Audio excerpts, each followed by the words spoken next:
ஆதியாகமம் புத்தகத்தில் சில கட்டிடம் தொடர்பான வேலை மேற்கொள்ளப்பட்ட விவரங்கள் எழுதப்பட்டுள்ளது. அவைகளை நாம் கவனிப்போம். காயின் ஒரு பட்டணத்தை கட்டி அதற்கு தன் மகனாகிய ஏனோக்குடைய பெயரை வைத்தான். 4:17. ஆஷூர் நினைவேயையும் ரெஹோபோத்தையும் காலாகையும் ரேசினையும் கட்டினான். 10, 11, 12. பூமி எங்கும் ஒரே மொழியும் ஒரே விதமான பேச்சும் இருந்தது. பின்னும் மக்கள், நாம் பூமி எங்கும் சிதறி போகாதபடி நமக்கு ஒரு நகரத்தையும் வானத்தை தொடும் அளவு ஒரு கோபுரத்தையும் கட்டி நமக்கு பெயர் உண்டாக செய்வோம், வாருங்கள் என்று சொல்லிக் கொண்டார்கள். மனிதர்கள் கட்டுகிற நகரத்தையும் கோபுரத்தையும் பார்க்கிறதற்கு கர்த்தர் இறங்கினார். அப்பொழுது கர்த்தர், இதோ மக்கள் ஒரு கூட்டமாக இருக்கிறார்கள், அவர்கள் அனைவருக்கும் ஒரே மொழியும் இருக்கிறது, அவர்கள் இதை செய்ய தொடங்கினார்கள். இப்பொழுதும் தாங்கள் செய்ய நினைத்தது ஒன்றும் தடைப்படாது என்று இருக்கிறார்கள். நாம் இறங்கி போய் ஒருவர் பேசுவதை மற்றொருவர் புரிந்து கொள்ளாதபடி அங்கே அவர்கள் மொழியை தாறுமாறாக்குவோம் என்றார். அப்படியே கர்த்தர் அவர்களை அந்த இடத்திலிருந்து பூமி எங்கும் சிதறி போக செய்தார். அப்பொழுது மனிதர்கள் நகரம் கட்டுவதை விட்டு விட்டார்கள். 11, 1-9.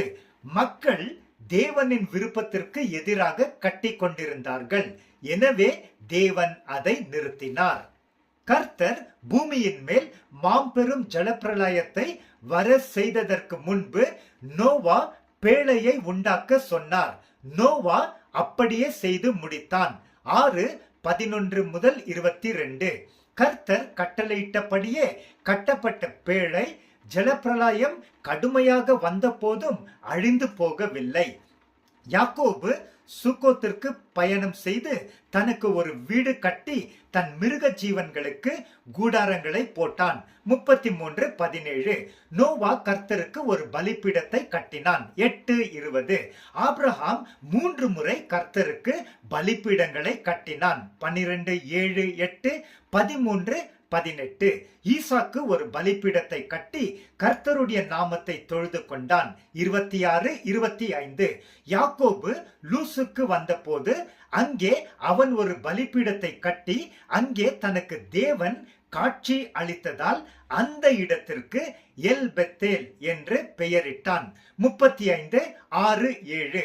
பிரியமானவரே, நம் கிறிஸ்தவ வாழ்க்கையை, நம் வீட்டை தேவ கிருபையால் அவர் சித்தத்தின் பிரகாரம் கட்டுவோம். அவர் நமக்குள் தொடர்ந்து தங்கியிருந்து நம்மை நடத்துவார். அவருக்கே ஸ்தோத்திரம். ஆமென்.